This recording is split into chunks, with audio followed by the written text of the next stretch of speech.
here then are your finalists for the men's Munich Arena Games Triathlon. Plenty of new names vying for a hand on a title.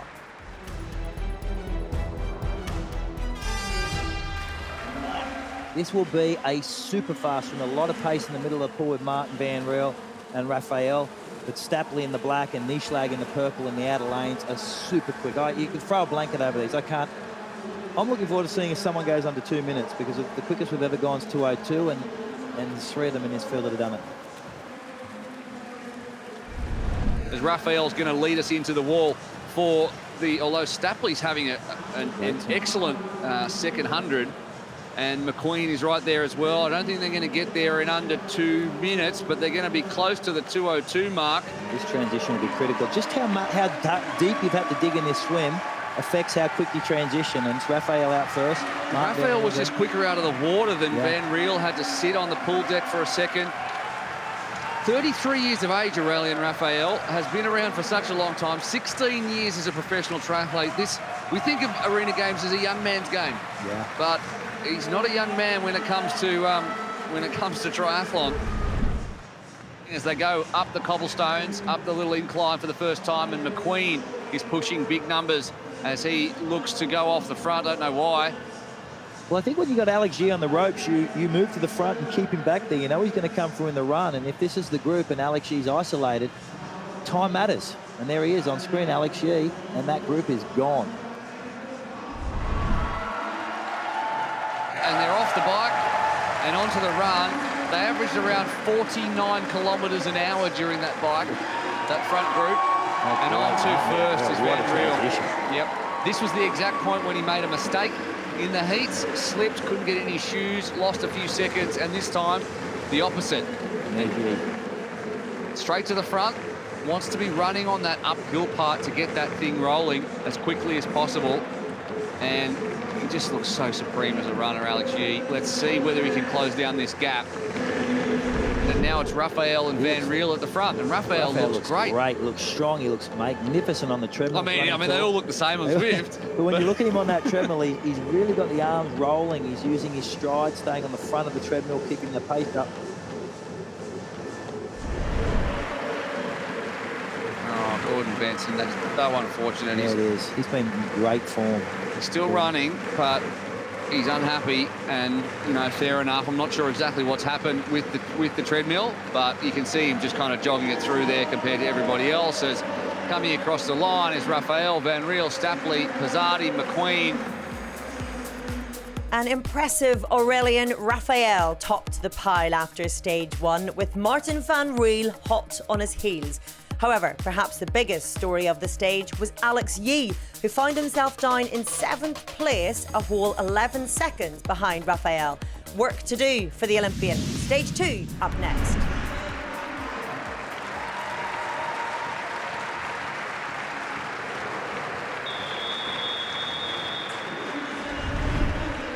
Here we go. We are back on for stage 2. Run, bike, swim. We have gaps already. Who can make up time? Who will lose time when it's all to play for in stage 3? Here we go. This is going to be a super quick run, isn't it? It's going to be fast. Yee and Stapley, we can see there the difference between them. Yee's at 181 beats a minute. They're both running at about 20 kilometres to 21 kilometres an hour. But a higher turnover there for Stapley. Obviously, Yee's just got such long legs and a big stride, and they cross the line, and out they go into the real world for transition, and onto the bike. Onto the bike first goes Yee. Needs to start strong. That was good. Good transition. Good up to speed by Alex. The entire field on that run ran between 2:42 and 2:46. Wow. That is pace. At this stage of a race, that is incredible pace. 7 men in a pack. Now Van Riel is at double digits off the back he's now. At 11 seconds. He's in the position that Alex G was in stage 1. So that'll nullify the two distance. They can hold this. It'll nullify that gap, and those two will start to suit almost together. Well, he's over 300 watts, as opposed to Alex G, who can sit in that pack now and go with 230 watts, which is not much. The one thing that Martin Van Riel has is an incredible swim when he's fatigued. So he can pull some of that time back. The other issue he has, though, is that literally everyone in that field is as good a swimmer as he is. In previous races, athletically, in terms of time actually spent in swim, bike and run, the three top athletes were Aurélien Raphael, Alex Yee and Martin Van Riel. Now, Aurélien Raphael sorted his transitions out. They look strong, and Yee and Van Riel are off the back. So, in some ways, Aurélien Raphael might be thinking to himself, well, you know what? This is mine to lose. Time to shine.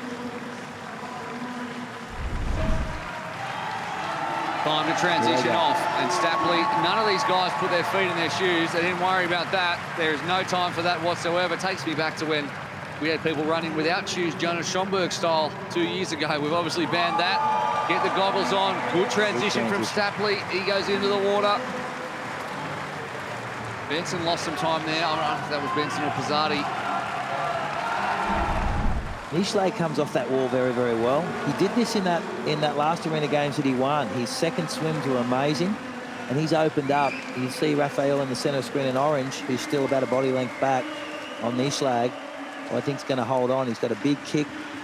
Max Stapley in the black in lane 1, bringing that kick in. He's going to have a great turn here and can still come over the top of Nieschlag with a big back end 50. This is good from the German. I mean, we talked a lot about Annabelle Knoll and Lena Meissner in front of their home crowd, but of course Justus Nieschlag's doing the same thing, you know, and he's had it after Tokyo. He tore his Achilles tendon, had a shoulder operation. He was in that Cortiera European Cup as well, but he didn't have a great race. And now he just warms to this format, doesn't he? He kind of hides for the first couple of stages, and then as the time goes on, he starts to rise to the top. And it looks like he's doing that exact thing here. So it looks like he's going to do it. Lane 2 on the top of the screen. That's McQueen, I think, that's in the grey. McQueen, it is. And touching the wall is Nieschlag, McQueen, then Stapley and Raphael, as I understand it. And now it is time to recover and do it all again. You must have some confidence knowing how this all rolls, having won in the first ever Arena Games in Rotterdam in 2020. Yeah, just go steady, as hard as you can. Not overpacing here. Okay, what are your tactics in the pursuit? I don't know, just going all out. Yeah. All out, that's what it's all about, Arena Games. Good luck. Go on, I'll let you go and get changed. So it was home favourite Justus Nieschlag first out of the water and the winner of Stage 2, meaning he was third in the combined Stage 1 and 2 standings behind Australian Max Stapley and Aurélien Raphael, who would lead off the Stage 3 pursuit start. At the other end of the standings, two of the pre-race favourites, Alex Yee and Martin Van Riel, had it all to do if they were to make an impression on proceedings. The culmination of the weekend saw Aurélien Raphael start the Stage 3 pursuit a handful of seconds ahead of Max Stapley, Justus Nieschlag and Chase McQueen. Gianluca Bozzati would be fifth to dive in, with Alex Yee just about clinging on but starting a full 13 seconds behind leader Raphael. Belgian big gun Martin Van Riel looked out of it, 27 seconds off the pace. Here we go. It is time now. And there is the man upon whose shoulders everything rests. He's got plenty of time up his sleeve, and he's got the biggest swim. Now, I think Tim Don nailed it when he said Justus Nieschlag could swim through this pack and really challenge Raphael here, but look how far down the pool he already is. There's Stapley at the bottom of your screen. Next to him is Nieschlag. Now, the first 100 crucial. Absolutely, and those three behind Aurélien Raphael all swim relatively the same. You've got Stapley, you have Nieschlag and Chase McQueen. That group can get together on the bike and try and close that 4-second deficit to Aurélien Raphael. He will not close that down. Martin Van Riel needs to try and swim up onto Alex Yee, who'll be isolated at 5 seconds back. And Pizzardi, who is a magnificent swimmer, has to keep Yee off. Stapley, McQueen and Nieschlag are within 3 seconds of each other. They're taking time. 2 seconds out of each other. They're just taking time out of Raphael too. Raphael can sit up there. They are too. They're coming up on him. So that group is now together. And that group needs to stay away. They'll bike together too. Yeah. They'll bike together too, effectively taking it away from Pizzardi, potentially Yee, and definitely Van Riel if they stay together. Raphael, Stapley, McQueen and Nieschlag could decide if Nieschlag indeed, because he's 2 seconds behind, can stay with them. Then our podium could come from those 4 men. His transitions are magnificent, Nieschlag. It's now the time to keep them magnificent and not stuff them up in the final.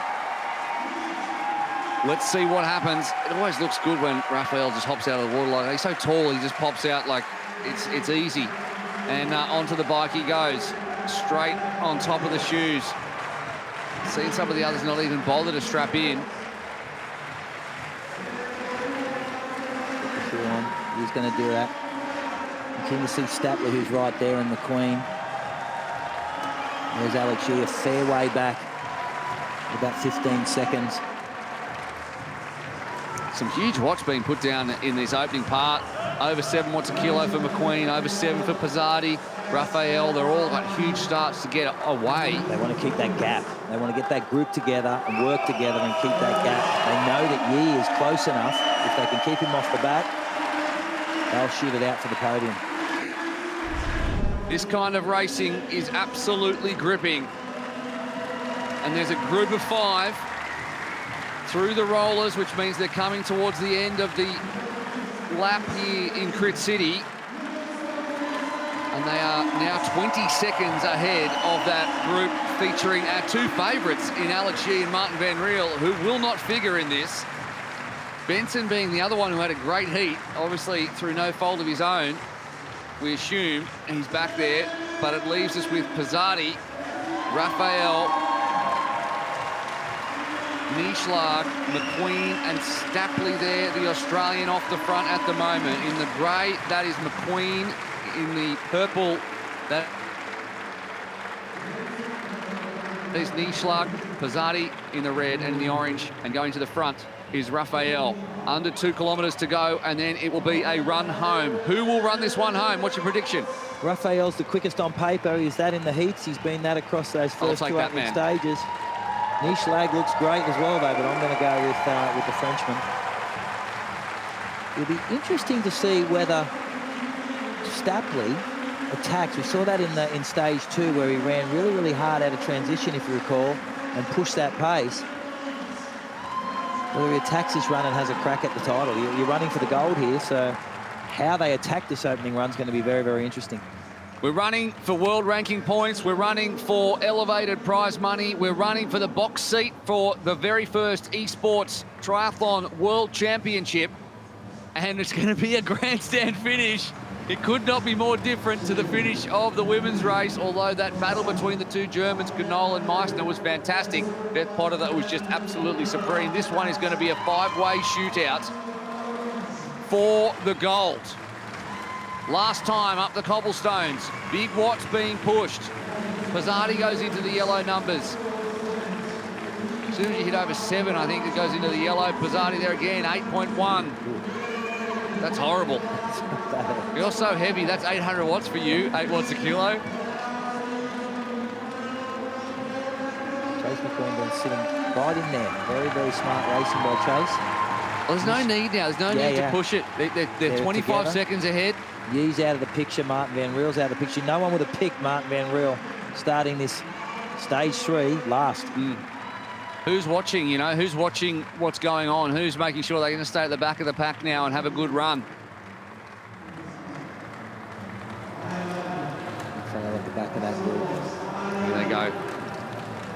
Through the S's for the last time. 500 metres. And then a 1 kilometre all-out sprint. Who has got something left in the tank here in the opening Super League Arena Games of our 3-race championship series to crown our first esports world champion? The rest of this race will be in the virtual world of Zwift.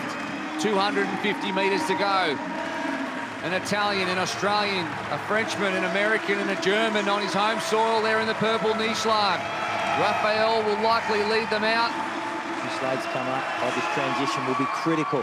Off the bike, onto the run. Here we go. We're out of the world of Zwift and everyone's out. McQueen had a good one.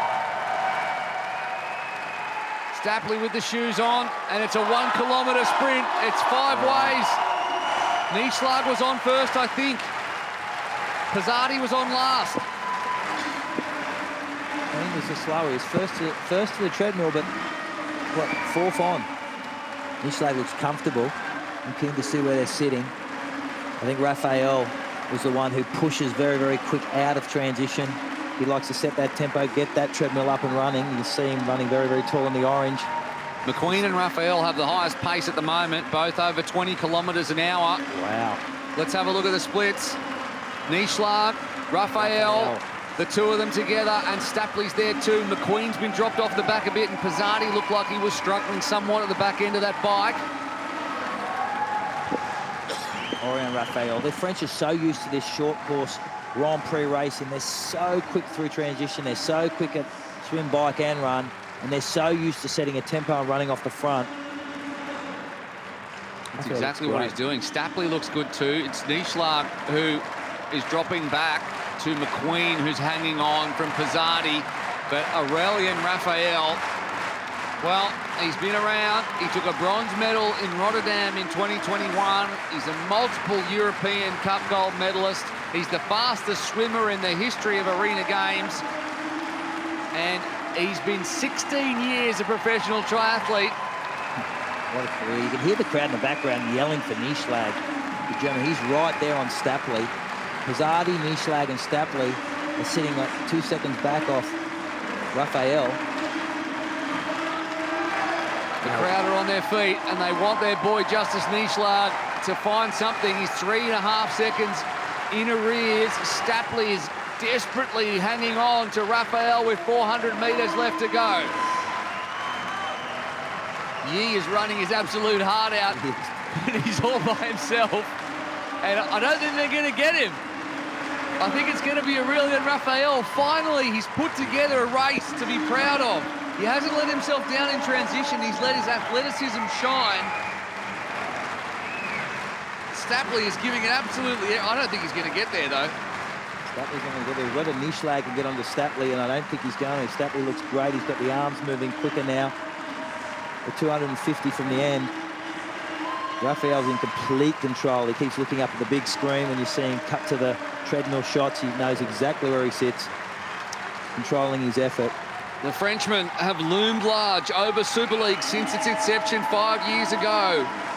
Names like Konix and Bergier and Vincent Lewis, who was our champion for 2 years, and now it's Aurelien Raphael who's going to stand up with 100 metres to go and plant the flag for France once again right here in Germany and send a message to everybody else who thinks that they've got a shot at this Esports World Championship, that Aurelien Raphael is here to compete and he will be your Arena Games champion, and he loves it too. He loves it too. Absolutely well deserved. He put his stamp on it from the beginning. Stapley takes second on Super League debut. Nischlag is third in the end. Pizzardi got dropped off the back, as did McQueen. Alex Yi is still running. Martin Van Riel in pink still running, and Benson still running. Wow. Well, the fallout from this will be very interesting, and suddenly names like Yi and Van Riel, who might think to themselves, gee, I don't know if I'll go to London. Yeah. Well, you know what? Well, change the plans. I have to go to London. Change the plans now. Beth's going, I'm going to go too. Van Riel is still running. Yi is done. He's had a tough day at the office. Can't say enough about Aurelien Raphael, who has shown adaptability. 5 races today. He dominated the heats. And he dominated the finals. He did indeed, and he wasn't just a quality swimmer who can bike and run and not transition that well. He has now sharpened up. Stapley and Benson having a smile after that one, because most of all, it's enjoyable racing for these athletes. You said you were the best. You are the best. How do you feel? Yeah, I'm the best today, so everybody is very strong today. It's amazing. Thank you so much to Super League and all staff. It's a really good competition. So I'm very happy to win here in Munich. You showed the young guns because you are the eldest athlete here in the field, and you absolutely whipped their butts. So I feel good. So I'm come back for London next Super League Arena Game. So I hope make the best again. Great stuff, Aurélien. That was wonderful to watch. Thank you very much. Thank you so much. What a result for Aurélien Raphael, our winner here in Munich. Australian Max Stapley will be happy with his second place, and it was home favourite Justus Nieschlag who completed the podium. Disappointment for Alex Yee and Martin van Riel down in 6th and 8th, but what a fabulous race from Frenchman Raphael.